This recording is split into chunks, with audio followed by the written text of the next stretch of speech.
Et notre témoin d'actu aujourd'hui est Yannick Jaffray, qui est professeur agrégé de philosophie à Lyon et auteur de ce livre « Paris-Moscou, aller simple contre le féminisme ». Et c'est aux éditions La Nouvelle Librairie.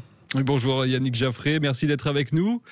Merci de m'inviter. Alors, dans ce livre, vous utilisez plusieurs leviers, l'humour, l'ironie et puis beaucoup de références historiques, philosophiques.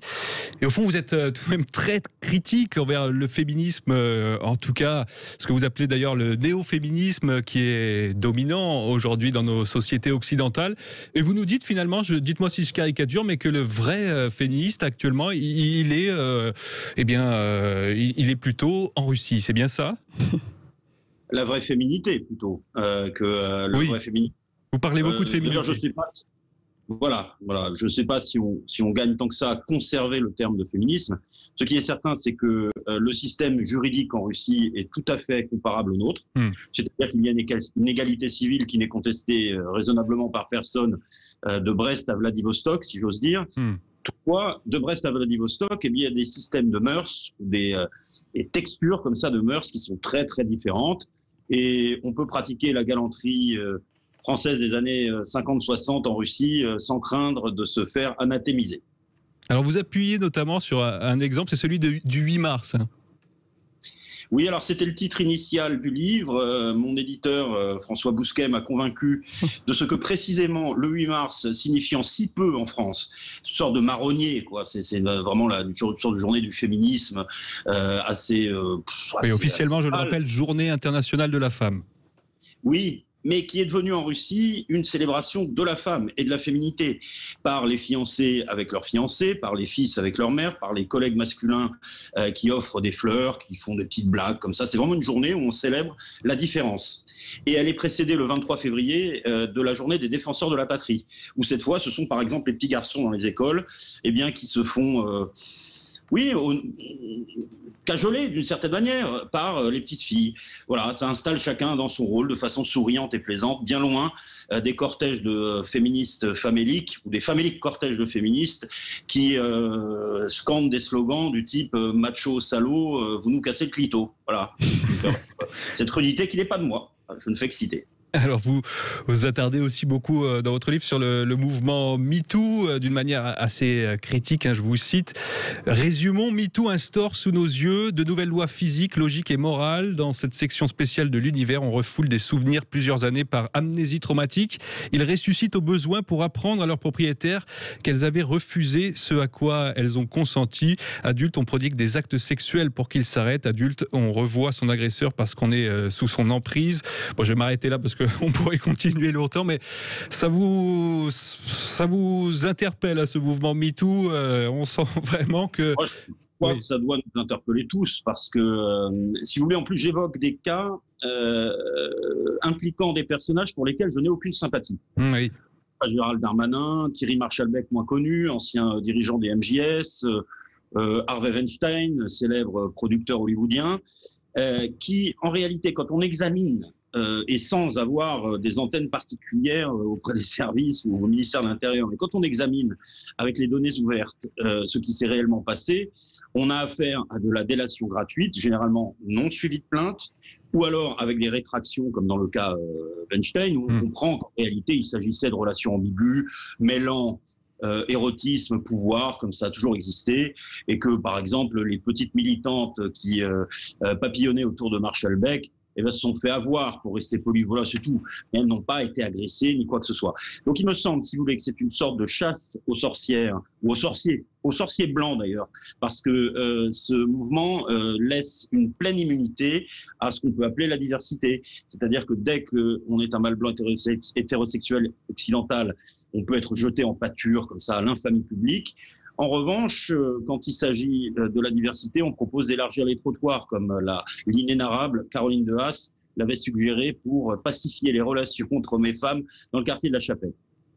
Et on sent aussi que ce mouvement MeToo, dans votre pensée, en fait, il représente un vrai danger aussi pour toutes, si j'ose dire, les réelles victimes d'agressions et d'oppressions sexuelles.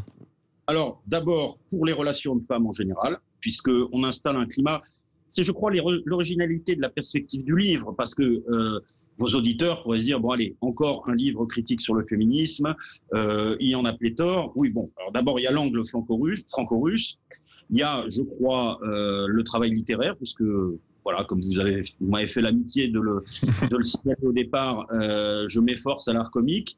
C'est-à-dire que je compense en rigolant, quoi. Bon, en substance. Alors que le sujet est tout de même grave. Donc ça empoisonne les relations entre les hommes et les femmes qui sont moins marquées par l'indifférenciation. Ça a été un stade, et ça a été aussi un stade de la critique du féminisme. Et c'est effectivement le discours de la théorie du genre, mais dans la pratique. En réalité, la différence se maintient ou fait son retour. Que je sache, dans l'industrie du froid, il n'y a pas des candidates. Hein, donc, pour donner cet exemple parmi d'autres. Donc, il me semble que ça empoisonne les relations entre hommes et femmes et qu'effectivement, ça rend très mal justice aux véritables victimes de violences. Parce que quand on... Vous savez, c'est la fable d'Ésope, hein, le berger qui criait au loup. C'est-à-dire quand on brandit des dangers fictifs, quand on accuse des hommes qui, au fond, n'ont jamais rien fait aux femmes, au sens de l'agression, voilà, de la violence vraiment réelle, eh bien, on rend très mal justice aux vraies victimes de violence. Il y en a, mais dans la nuit instaurée parmi tous les chats finissent par être gris. Donc, moi, je voulais remettre un peu de clarté dans tout ça. Voilà. Yannick Jaffray, vous parliez d'auditeurs. Justement, on va leur donner la parole à nos auditeurs qui nous appellent au 0826 300 300. Et une femme en plus, Marie, qui nous appelle des Landes. Bonjour Marie. Oui, bonjour Christine. Bonjour votre invité. Bonjour Marie. Je voulais dire une chose. C'est que votre invité, philosophe, oublie une chose. À l'heure actuelle, même si on critique le féminisme pour ce que vient de dire votre invité, il est complètement en régression. Une partie des femmes en France, et je dirais musulmanes, subissent une certaine pression, aussi bien dans le mariage, aussi bien dans le vêtement. On voit en Angleterre qu'ils ont renoncé puisque la partie des femmes musulmanes qui viennent du Pakistan n'ont pas les mêmes droits lorsqu'elles se marient, lorsqu'elles divorcent, lorsqu'elles héritent.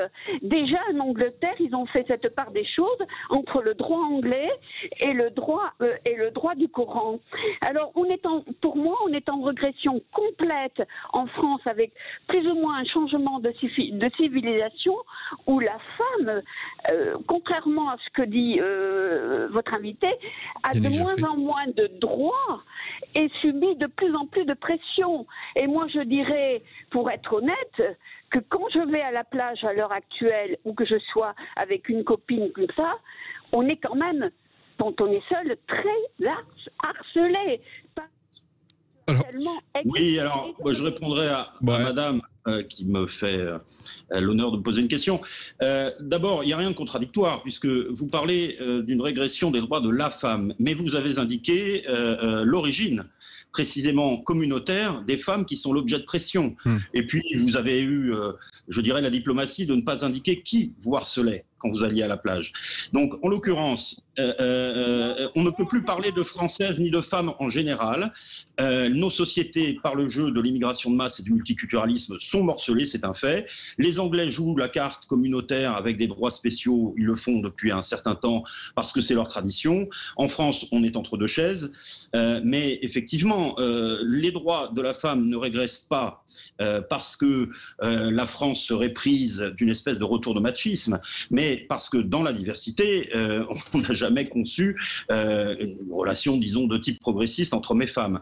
En revanche, ce que je tiens à dire, c'est que les femmes que vous désignez, ou vous-même quand vous vous faites harceler, vous ne serez pas défendues par les néo-féministes. Elles en ont fait la preuve à plusieurs reprises. Les grooming gangs de Rochdale et de Telford, cette ignominie qui a vu des Pakistanais et des Afghans réduits en esclavage de jeunes Anglaises prolétaires blanches, eh bien, on n'a pas entendu les féministes et les autorités anglaises, par peur de passer pour racistes, n'ont strictement rien fait. En France, en France, même, vous ne serez jamais défendu, on peut penser à l'affaire Mila, vous ne serez jamais défendu par les néo-féministes. Bon, et en Allemagne, eh bien, on connaît le 1er de l'an 2016 à Cologne, qui effectivement a vu des agressions de masse perpétrées par ce qu'on va pudiquement appeler la diversité, et là non plus, on n'a pas entendu les féministes. Donc, ce que je veux dire, c'est qu'avec de tels amis, eh bien, les femmes auraient du souci à se faire. Et ça n'est pas parce qu'il y a des agressions contre les femmes qu'on doit devenir féministe. Ce n'est pas parce qu'il y a des inégalités et qu'on les dénonce qu'on devient communiste. Ça n'est pas parce qu'on était pris de liberté qu'on est condamné à devenir un ultralibéral. Donc, les néo-féministes ne soutiennent pas les femmes. Yannick Jaffray, vous avez opéré une sorte de classification des féminismes. Vous dites qu'il y a 7 nuances, hein, c'est bien ça. Est-ce qu'il y en a une qui 5, pardon. 5 nuances de féminisme. Est-ce qu'il y en a une qui trouve grâce quand même à vos yeux dans nos sociétés occidentales ou pas du tout? J'ai choisi dans une tradition qui est assez partagée de parler de féminisme républicain. Bon, je ne sais même pas s'il faudrait conserver le terme. Disons que c'est l'extension, l'universalisation des droits. Et comme je le disais en commençant, eh bien, ça n'est sérieusement contesté par personne de Dublin, tiens, je vais étendre un peu, à Vladivostok. Bon, bien évidemment que l'égalité devant les concours, l'égalité devant la loi, le partage des droits civiques me paraît désormais indiscutable. Oui. En revanche, oui, on pourrait dire que le premier féminisme libertaire, le féminisme de consommation, bon, a dû permettre de s'amuser un peu pendant les années 70. Sauf que y a un ressac, puisque, je le dis dans le livre, il me semble qu'il n'était pas conforme à la nature féminine, qui n'est pas par pente comme ça, polygame en pratique, hein, pas en institution, favorable à l'amour libre, etc.